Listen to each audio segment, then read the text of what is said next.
Hello, I'm Susanna with Gardens by Chilo and Susanna, and today I'm going to show you how to irrigate your potted plants so if you leave for the weekend they don't all die.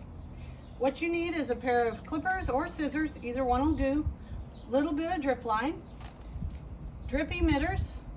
I prefer the stakes kind so that you can adjust them and stick them in the ground, stick them in the pot. Some tees or couplers to connect everything together, and zip ties. So first of all, in essence of time, I put this little bit together.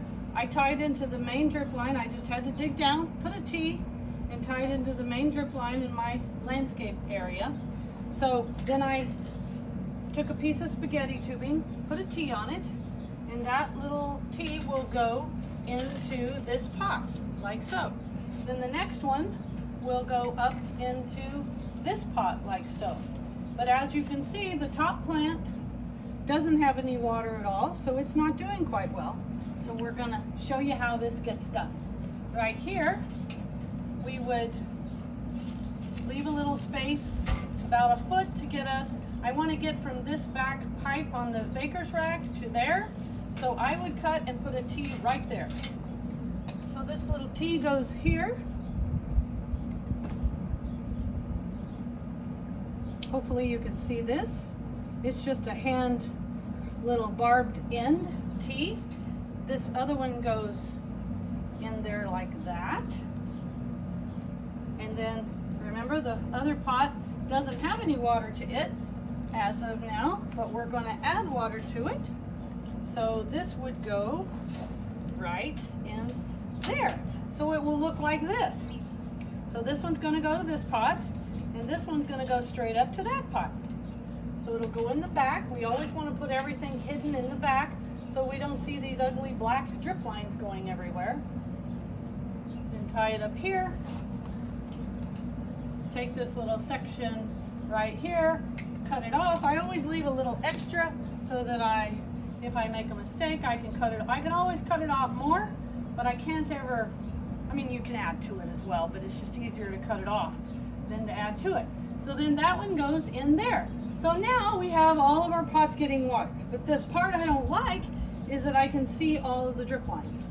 So then we take all of these, I prefer black. Some people get clear or white depending on what their baker's rack or metal iron piece is.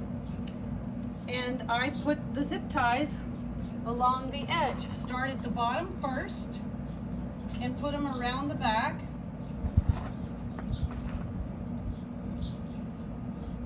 Kind of do it loosely so that you can always tighten them a little bit later.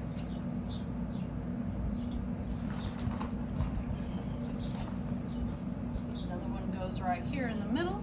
Anywhere where I feel like we want to hide the drip line behind the baker's rack so that it doesn't look all tacky, because everybody has drip line showing, and that's kind of a pet peeve of mine.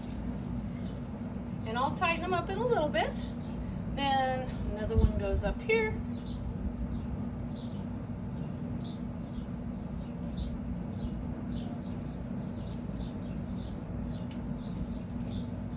Like so. Again, hide it in the back. And then another one goes up here, and I'll do that later. But you can kind of see that they're hidden. If after I get the zip ties on, I still see a few, then I go back and add a few more zip ties. So basically now, this pot up here that you can see struggling because it had no water is getting watered. This one's getting watered.